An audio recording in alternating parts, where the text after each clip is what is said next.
আমার ভাই বেঁচে আছে নাকি মারা গেছে এইটুকু আমরা সন্ধানটা চাই। আমাদের যদি প্রশাসন সাহায্যই না করে তাহলে আমরা কিভাবে জানতে পারবো?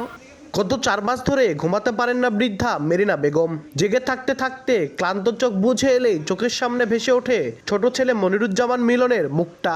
ধরফর করে উঠে সন্তানের নাম ধরে কাঁদতে থাকেন। গত 5 আগস্ট আওয়ামী লীগ সরকার পতনের খবরে আনন্দ মিছিলে যোগ দিয়েছিলেন মিলন।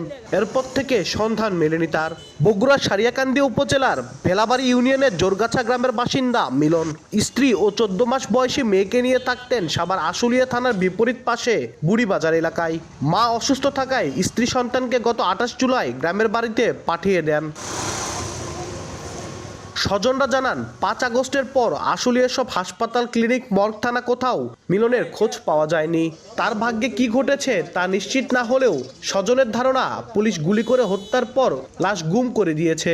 পরিবারের অভিযোগ, কয়েক দফায় আশুলিয়া থানা পুলিশ অভিযোগপত্র জমা নিলেও তা সাধারণ ডায়েরি বা মামলা হিসাবে নথিভুক্ত করা হয়নি। ফোন দিয়ে করতে মা শেখ হাসিনা পালিয়ে গেছে, এখন আমাদের কোনো আর চিন্তা নেই, ভয় নেই, এখন বিজয় মিছিল আসিতে মিছিলের সাথে যাবো আমি।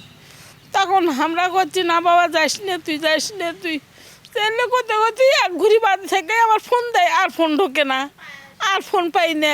এখন বেঁচে আছে না মারা গেছে তার কোনো অনুসন্ধান পেলাম না। এখন আর কি বলবো, সরকার এখন যা ভালো হয় সেটা করবো। আমাকে প্রায় 3.5 ঘন্টার মতো ওখানে দাঁড় করে রাখছিল। একাধবার একাধ কথা বলে, কিন্তু লাস্ট মোমেন্টে তারা এসে বলে যে আপনি শুধু অভিযোগ করতে পারবেন, আমরা জিডি করতে পারবো না। আশুলিয়া থানার যে ওসিকে ধরে তিনি স্বীকারোক্তি দেন 46টা লাশ পুড়ে ফেলা হয়েছে, কিন্তু আমরা তো শুধুমাত্র জানতে পারছি যে 6টি লাশ পুড়ে ফেলা হয়েছে, বাকি 40টি লাশ কোথায় গেল? আন্দোলনকারী শিক্ষার্থী ও বগুড়া জেলা প্রশাসন বলছে মিলনের নিখোঁজ থাকার বিষয়ে দ্রুত নেওয়া হবে আইনি ব্যবস্থা। সে মারা গেছে না সে জীবিত রয়েছে সেটি পর্যন্ত এখন পর্যন্ত তারা কোনো কিছু করতে পারেনি। ঢাকার ডিসি এবং এসপি মহোদয়কে এই বিষয়টি একটু জানাবো, ওনার যাতে সার্চ করে ওনার লোকেশনটা জানা যায়, ওনার অবস্থানটা, সর্বশেষ স্ট্যাটাস, যে উনি শহীদ হয়েছেন নাকি এখনও আছেন। মনিরুজ্জামান মিলন সাভার আশুলিয়া ইপিজেডে একটি ডাইং কারখানায় সিনিয়র মেকানিক হিসাবে কাজ করতেন। আব্দুল আউয়াল, সময় সংবাদ, বগুড়া।